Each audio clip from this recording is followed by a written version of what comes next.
welcome to this client tutorial. Today I'm going to be demonstrating how I do makeup on my clients and some new techniques that I learned along the way. Today the look is going to be on my beautiful friend Sophie, and we're just going to do a simple bronze look, and if you want to see how I do this, keep on watching. So to start off with the skin prep before the makeup, I cleansed her face a little bit with some damp cotton pads, and now I'm using the Badescu Facial Spray to kind of tone. And now I'm going to apply this e.l.f. moisturizer, and I really like this moisturizer because it makes the skin super smooth before makeup application. So I make sure to keep the moisturizer on the outer part of the face. I also like to bring it down to the neck as well. I like to keep the center of the face with no product at first when I'm doing the base, because I like to put the primer on top of her skin just so that it really fills in her pores and it makes a seamless base for under the foundation. So when I apply the primer, I really like to use a brush instead of a sponge. I find that the brush really distributes the product evenly and it doesn't absorb the product the way a sponge would. So I want to just apply this on the center of her face, on her pores, wherever she'd get oily, on the T-zone, and areas like that. Now on my clients, I like to start with shaping out the brows, kind of finding what shape is going to fit her face best. I like to carve out the bottom of the brow with concealer first, and then I like to bring the concealer down onto her lid so that we can use it as an eyeshadow base. Now that the base is all laid down, I like to go in with a sponge after I apply it with the brush, just so that I absorb more of the concealer on her eyelids. I don't want a lot of product right there before I apply eyeshadow, because the eyeshadow can lay kind of blotchy on top of that, so I want to use as little product as I can. Now to start the bronzy look off, I'm going to go ahead and use the James Charles and Morphe palette. I started off with code James all in the crease and I blended it upwards. Now I'm going to be using the shade 10% off in the outer crease, and I'm also going to bring it into the center as well. Now I'm going to switch up the palettes to the Zodiac Love Signs palette by BH Cosmetics, and I'm going to be using the shade Leo all over her lid. It's a really nice bronzy shade with some gold reflex. So at first I did apply it with a wet brush, but now I'm using my finger to get a little bit more pigment. Now I'm going to be using the shade Spooky from the James Charles palette to smoke out her lash line. So I felt like the look needed a little bit more dimension, so I went ahead and dipped into the shade No Beans in the same palette, the James Charles palette.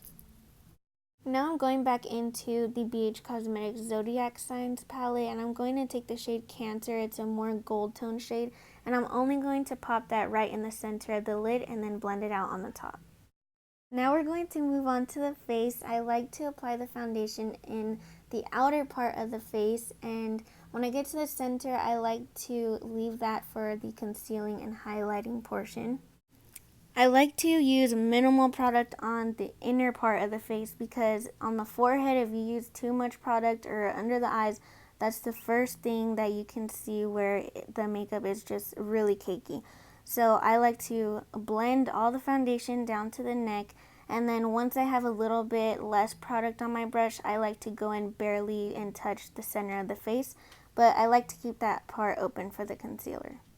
I like to apply the foundation with the brush first so that we get the most pigment and the most coverage, and then after I like to go in with a sponge to absorb more of the product so that her foundation doesn't look too heavy or too cakey. Now when it comes to applying the foundation on the neck, I like to rub a little bit of the product on the back of my hand so that I have less on the brush, and I like to barely buff it out when it comes to her collarbone, because I want it to be a seamless blend and I don't want any line of demarcation. Now I like to apply the foundation on the nose last, because that's where you're going to see the most creasing, and we're already finished with the whole foundation application, so you'll have less product on the brush by then. Now I like to go in with a sponge and make sure the foundation is nicely pressed into her skin and we absorb more of that product so that we have the nice natural finish.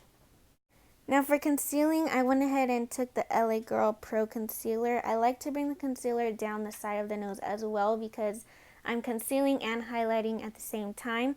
I don't really like to bring the concealer down to her cheek that much because we are concealing and I don't really want to conceal her whole center of her face. So we're just going to keep it nice and tightly under the eye. Now I'm going to go ahead and also apply it to the forehead, a little bit on the tip of the nose, and the chin as well. Now I'm going to blend out this concealer with the same sponge that I've been using. Now around the eye area when I'm blending it out, I like to use a small detailer brush around the eyes just so that we can make either the line on her eyeshadow really sharp or I can diffuse it to make it look a little bit softer. Using this technique with the small brush around the eyes really helps too because sometimes the sponge may not get in that little small inner corner of her eye, so I really like to use a small brush so that everything is nicely blended. Now I'm going to take that same brush and wipe off a little bit more of the product so that I can go ahead and buff out wherever she's more likely to crease, so around her nose area and her smile lines. To set the under eye now, I'm going to be using the Luxe Pro powder in the shade Banana, and I'm going to be using this on a small little blender brush.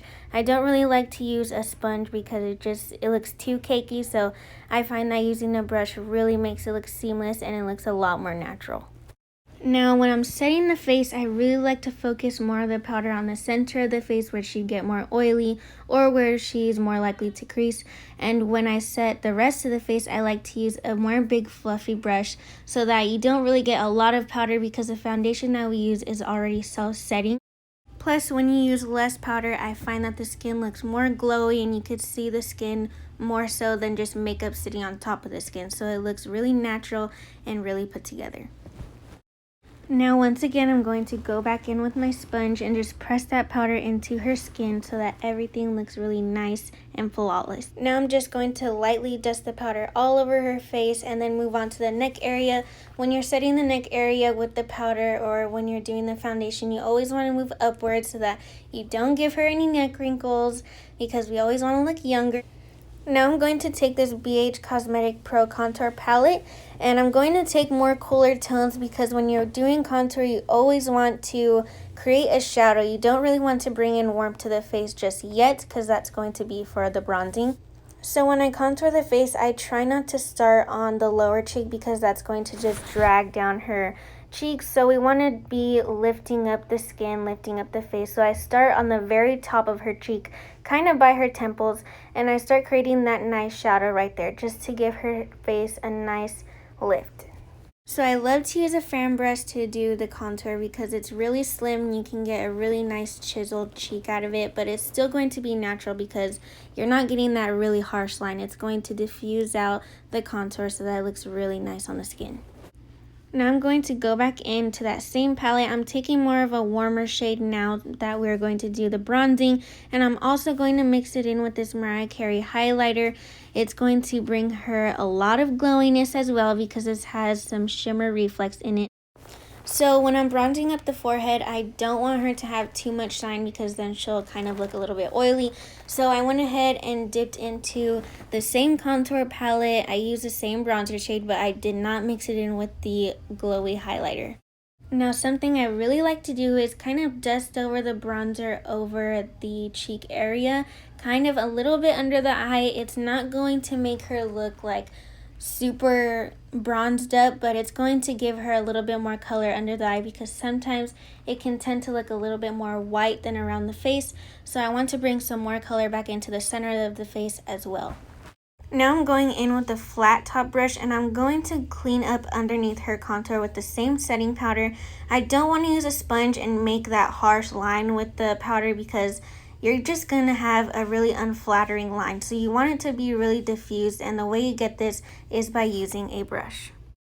So now we're going to go into the BH Cosmetics blush palette. I'm going to use a smaller defined brush so that I can really get that blush where I want it. I don't want to use a big brush and get the blush everywhere. So when I apply this, I like to use a smaller brush and I like to use it in an upward motion so that we lift her cheeks and everything looks nice and seamless. Now moving on to the brows, I like to brush them upwards always. And first I like to start filling them in on the top more so than the bottom. I really want the top to be not too defined, but I liked it to be really more natural. So then I'd start filling in the middle and then the tail, and then after I'd go in with concealer and start cleaning it up. Now I'm going to clean up the bottom of her brow. I'm going to start in the middle. I don't want to start in the wave front because that's just going to look too dramatic. So I like to work my way out into the tail, and then while I'm doing this, I like to blend it out as well. Now I'm using the same concealer, the same LA Girl concealer we use under her eyes and to highlight. So this is how I clean up her brows. Now I'm just going to dust away that baking powder, and you can see that it didn't leave her with the super highlighted area, just a more cleaned, chiseled cheek. Now I'm going to go in and set the rest of her makeup. Now that we have all the powders laid down, I'm going to use the NYX setting spray. Now it's really going to melt all the powders together so that it doesn't look all powdery anymore. And now I'm going to go in with this sponge and just set the setting spray in place and just push it into her skin so that her makeup is going to last for a longer time. Now typically I have my clients do their own mascara just so that I get their lashes ready. And in this next clip, we're letting the lashes dry with the glue. So I went ahead and started applying her highlighter. Now when I applied the highlighter, I wet the brush first and then I started applying it. I used a shade, a more golden shade from a Makeup Revolution highlighter palette. I believe it was the SophX collaboration palette. Now again, we're just going to go in with the sponge and press it more into the skin. When I do makeup, it's a lot of pressing and just blending, and you gotta make sure that all these powders are nicely blended all together. Now after I'm done applying her lashes, I like to go in with another black eyeshadow. It's the same eyeshadow we used from the James Charles palette, and I like to use it all along the lash line so you don't see that lash band. Now I'm lightly dusting the shade 518 from the James Charles palette along her lower lash line, and now I'm taking a disposable lip brush and I'm going to cover it with a wipey just so that I get some of the foundation off of her lips before I apply the lip color. I find that using the disposable lip brush under the wipey gives me more stability rather than just using the wipey free-handed on her lips. Now for the last and final step, I'm going to be using a gloss on her lips, and it's the e.l.f. Modern Metals Gloss. Now this is the final look. We had so much fun creating this look, and thank you, Sophie, for being in my video, for being my model. This bronze look was one of my favorite looks to do, and I hope you guys liked this in-depth tutorial on a bronze makeup look. Now be sure and check out my Instagram at @GlamByCameron. I'm always booking appointments, so you guys be sure and DM me. Also subscribe, and thanks for watching.